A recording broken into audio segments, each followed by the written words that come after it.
Hello, this is Matt on the Moon Lambo channel. It does indeed seem that hell has frozen over because the documents that attorney John Deaton requested via a Freedom of Information Act in December of last year were actually sent. He got a hold of them and posted them, shared it's the 13 pages, shared all 13 pages on social media, via Twitter specifically, this morning. So how about that? Now, it's amazing to me that for 13 pieces of paper, it took over half a year. Can you imagine these guys trying to change a light bulb?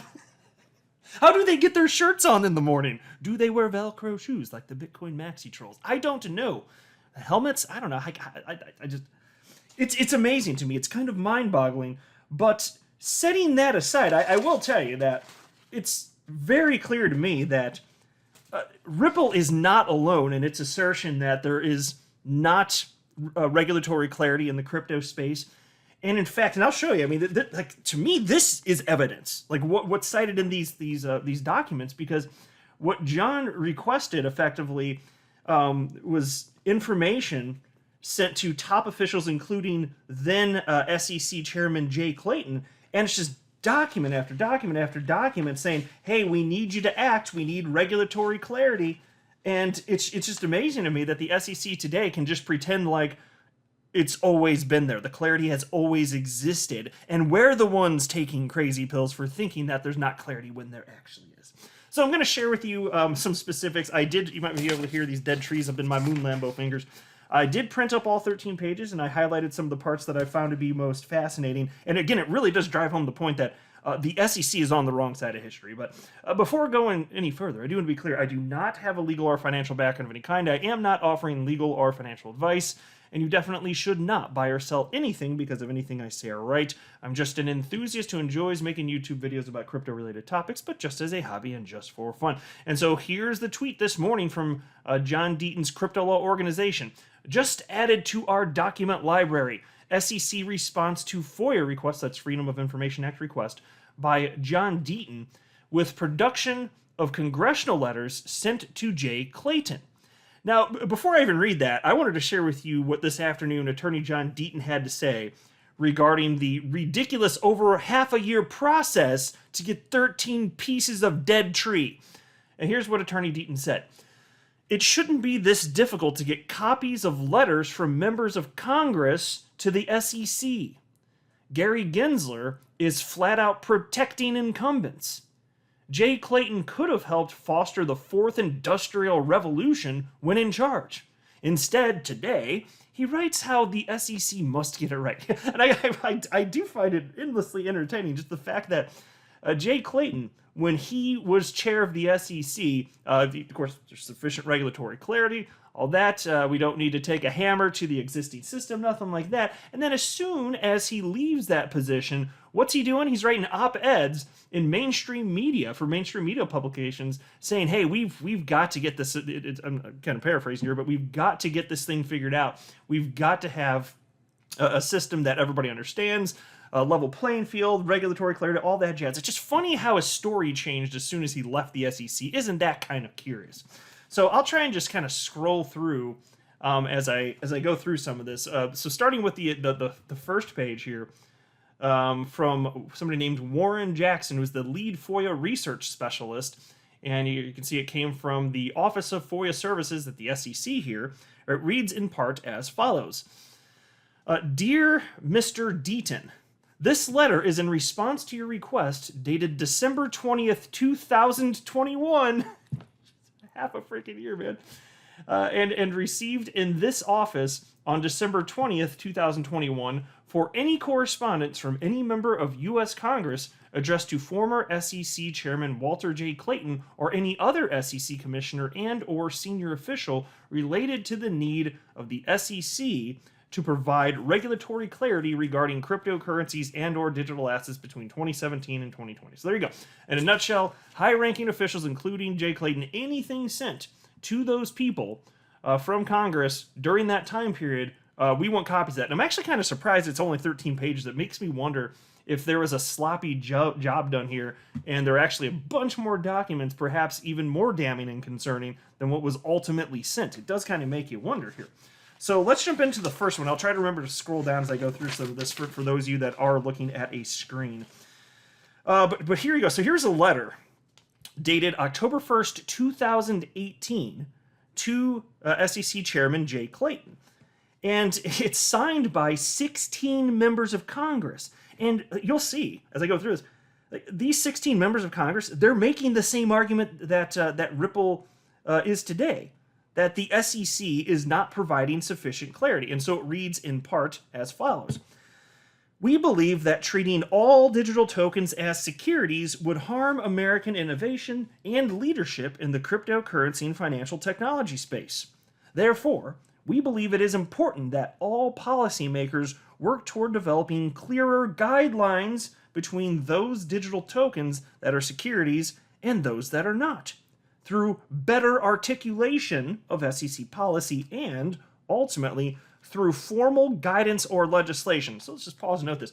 Here you have 16 members of Congress acknowledging in 2018, a couple years before the SEC versus Ripple lawsuit was initiated, that there isn't formal guidance. And so when you just think about Ripple's fair notice defense, how the hell were they supposed to know?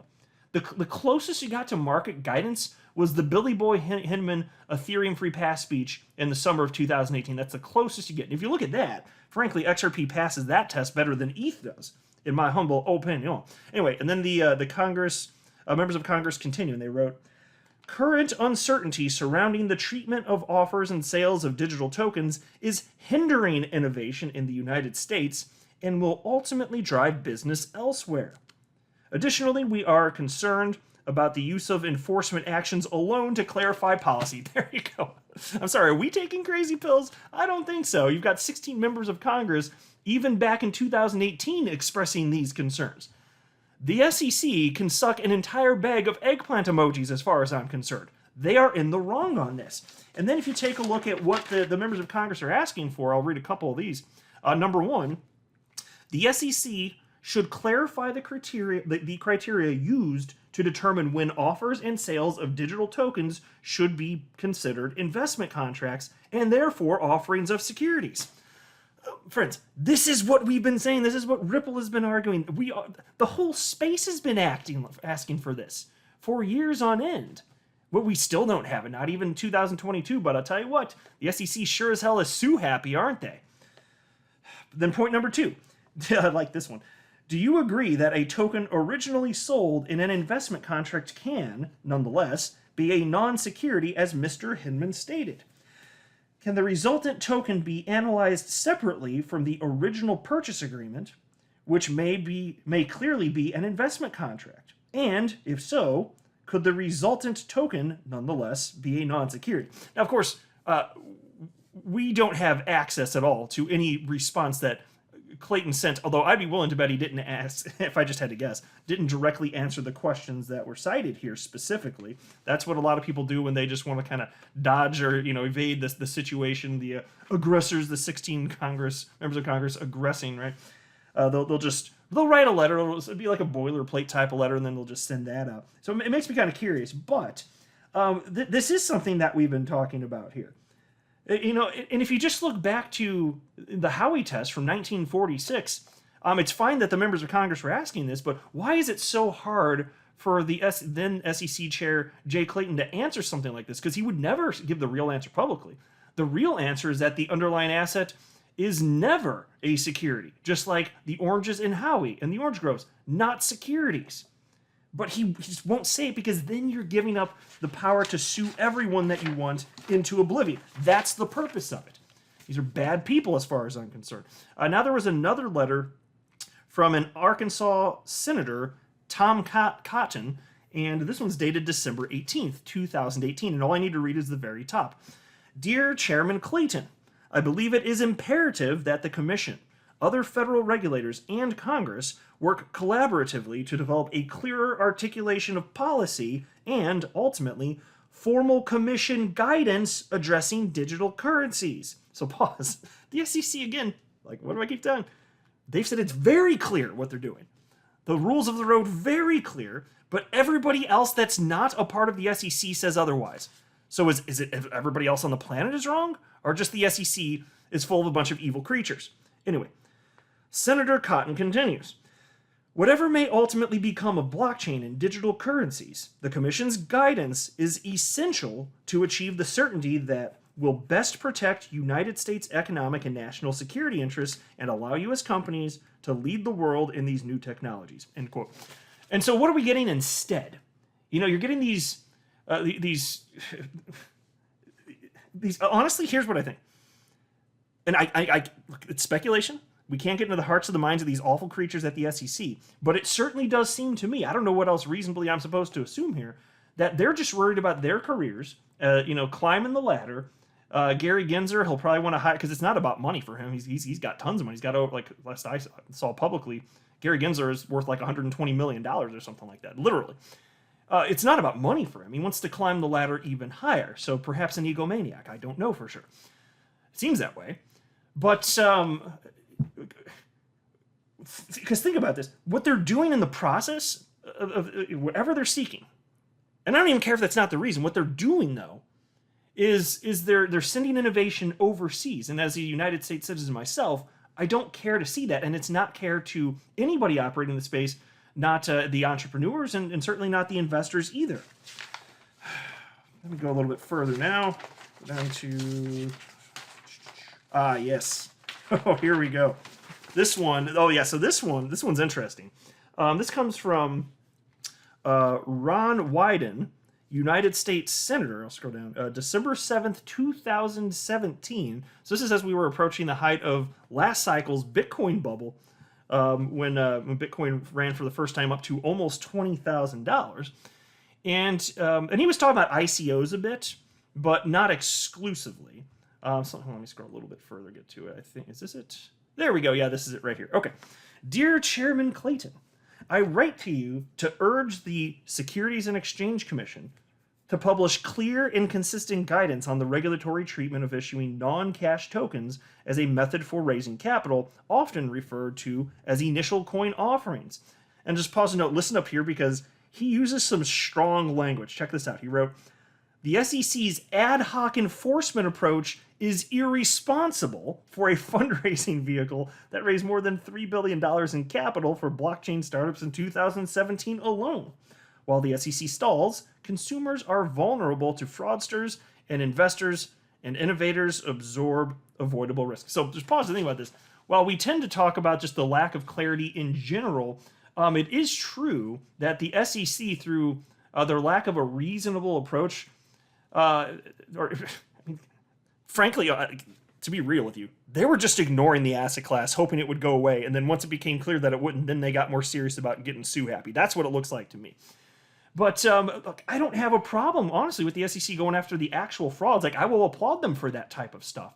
But they still don't have any sort of coherent plan in place. Yeah?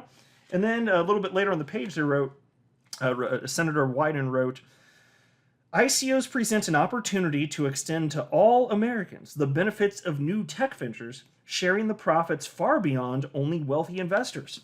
Common sense regulation of the ICO market levels the playing field and fosters the growth of new technologies here instead of driving it to other countries offering clearer rules. And I'll just pause a note here. This is all letters from people in Congress. It's on people that are Republicans and Democrats. It doesn't matter which side they're on. By and large, they're delivering the same message. So this happens to be a Democrat senator. It doesn't matter, though. And I'm not playing politics. I'm just pointing this out. Both sides think this to be the case because it is the case. Anyway, Senator Wyden continues. While the SEC stalls, foreign jurisdictions are taking the lead in setting standards for blockchain innovation and attracting the capital and talent that follows it. And then he had a couple questions here. Well, he had several questions. I'm going to read a couple of them. Number one, I love this. It's so clear how wrong the SEC is. Number one, when will the SEC publish clear and consistent guidance on the status of digital tokens and coins? How will forthcoming guidance be applied to past ICOs? So there you go. Another senator saying, just happened to notice that there don't seem to be any rules of the road regarding this entire asset class from the SEC. How about that? Number 2, how will the SEC apply existing security tests to digital tokens and coins? Well, I'll tell you what, I'd love to know. I mentioned this a couple times recently, and when the SEC sued Ripple, that however many page document was 70, 80, 90 pages, they made a lot of claims, but they never once applied the Howey test to XRP. They just made the claims, and Howey is how you determine whether or not something is or is not a security. They didn't even bother to do an assessment in the lawsuit pointing out why it satisfies the Howey test and is a security. They didn't even bother. Freaking asshats. I'm not a financial advisor. You should not buy or sell anything because if anything I say are right, so that would be a very, very, very bad idea. Until next time, to the moon, Lambo.